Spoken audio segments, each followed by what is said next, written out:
Strategy 3, surround your kids with good books. This strategy is my favorite one. You do not have to buy thousands of books, but access is key. I am a school library and media specialist, and at school, we provide students with free resources. I know every school has a library, so please check with your child's school to see what resources are already available to them and have your child use those resources. I want to talk to you about the importance of libraries. Benjamin Franklin founded a subscription library which was hosted for a time at Liberty Hall.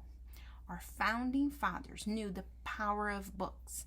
They also understood that those resources cost money. In the United States, libraries are public funded, so everyone can have access to books. Think of it as a place funded by your tax dollars. Use the library before we start losing the library.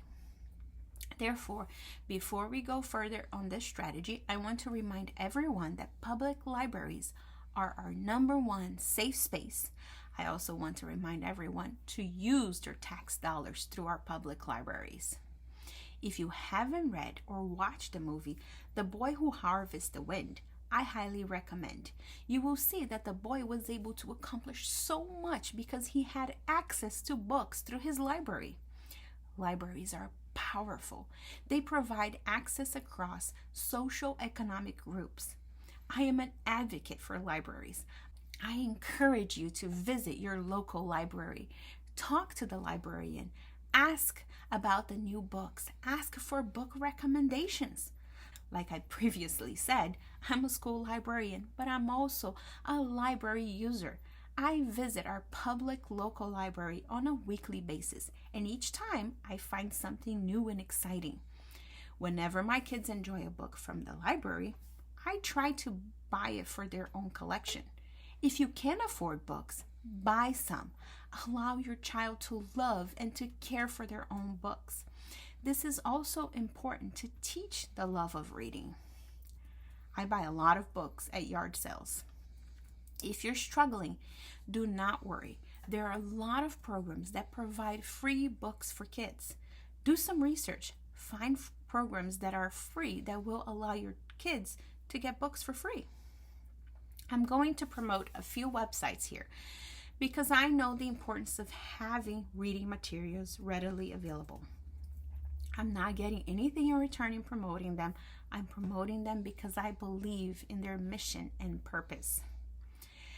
The first is access to ebooks that you can read on your devices. Program Gutenberg has ebooks that are on the public domain that can be read for free.